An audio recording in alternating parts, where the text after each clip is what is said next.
Hello dear students. In previous video, we have started studying about the structural organization of a cell.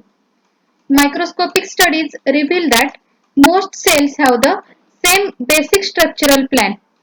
The cells have a jelly-like substance called protoplasm bound by cell membrane. We have studied about the cell membrane or plasma membrane in detail in the previous video. In case of plant cells, they have an additional envelope called as the cell wall. So in this video, we will be studying about the cell wall. What is meant by cell wall? What is its structure? What are its functions? And what is meant by cell wall? See, in addition to plasma membrane, the plant cells have another covering. That extra covering is called as the cell wall.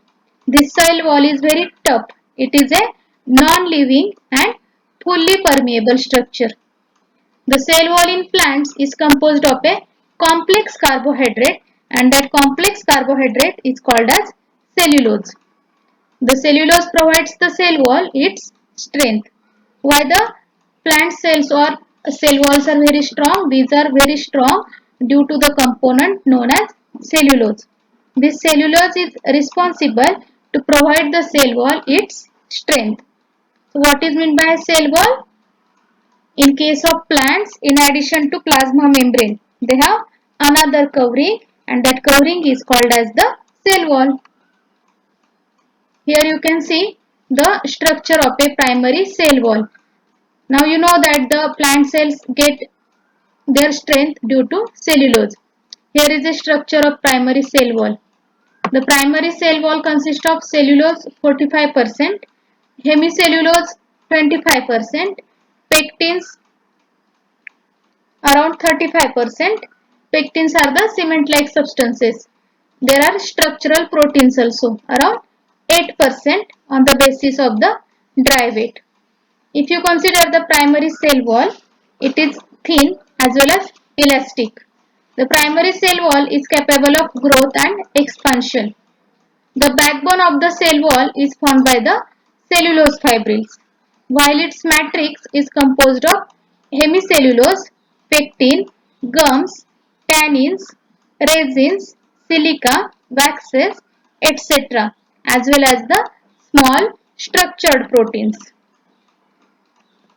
So this is a structure of a cell wall. Here you can see the structure of a cell wall.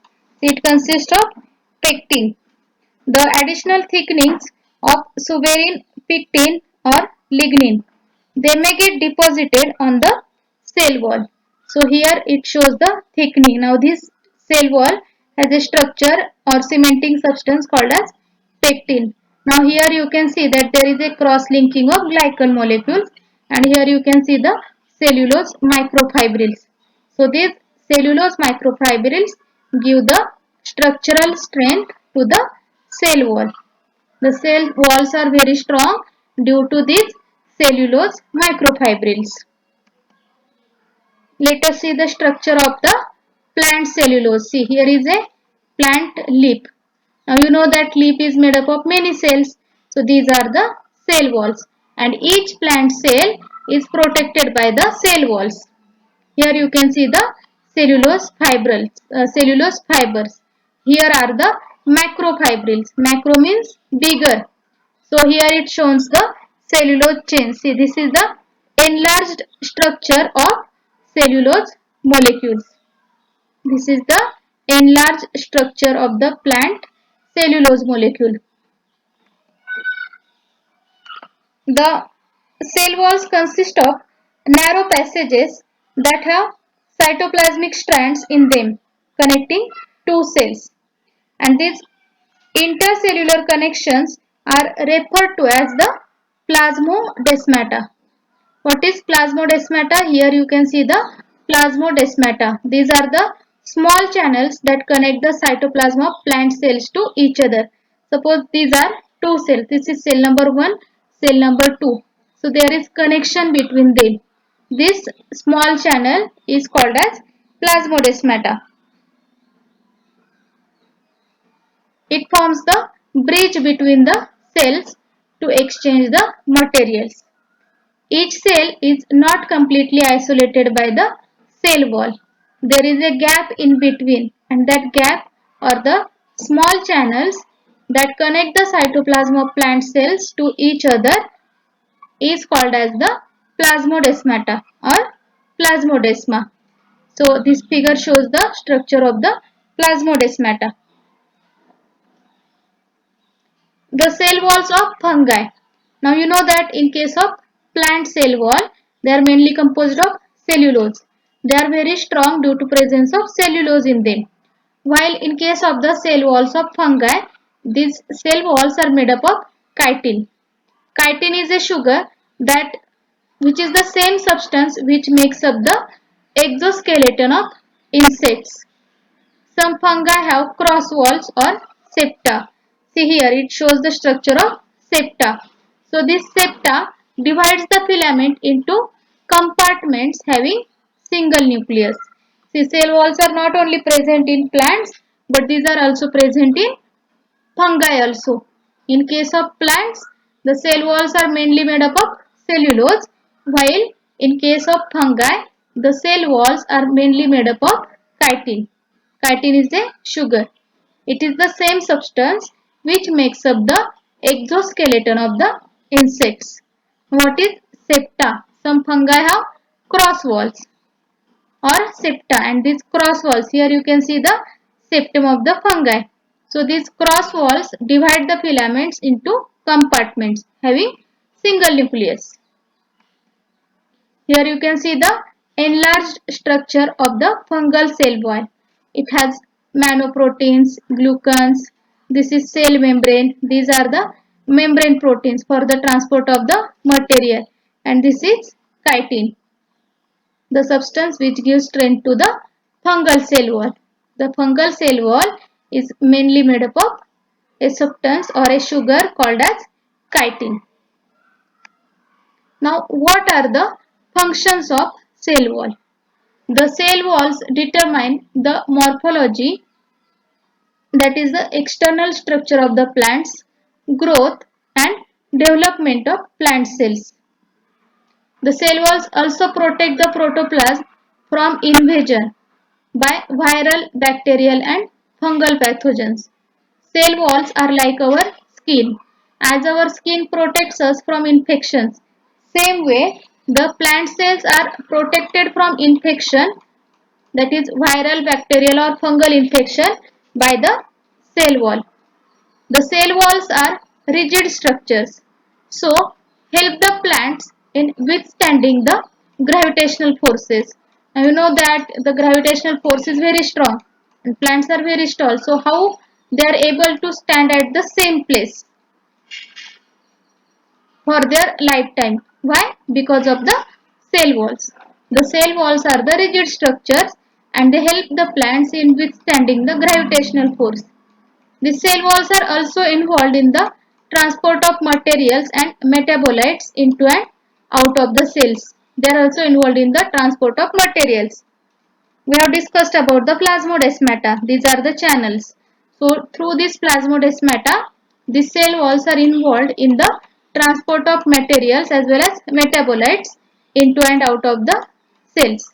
They also withstand the turgor pressure which develops within the cells due to high osmotic pressure. Now, roots are continuously in contact with the water. So may they develop the pressure, but they get protected because of the cell wall. Now let us discuss an activity to study the plasmolysis in the rheolip. You might have seen such rheo plant in the garden. The rheolip is chosen for the experiment because it consists of the purple pigment. Now if you observe the picture of this plant carefully, you will see the purple color. So the rheolip is chosen for the purple pigment. Here also you can see the purple colored pigment. That purple pigment is called as anthocyanin. It is stored in the vacuoles of its leaves. So this anthocyanin makes observations very easy and interesting. What is the purpose of using Rheolip only? Because it has the purple color pigment called as anthocyanin. So it makes observations easy and interesting. So for this activity, you will need Rheolip, forceps, dissecting needle, 10% sugar solution or sucrose solution, distilled water, glass slide, cover slip and a compound microscope. In second video I have shown you about compound microscope, how to arrange the slides, everything. So here you have to take out a peel from the Rheolip. Same as we took out the peel from the onion. You can take out the peel from Rheolip with the help of your nails. After taking that peel, place it in 10% sucrose solution. It is hypertonic. It is placed there for a minute. Then observe it under the microscope.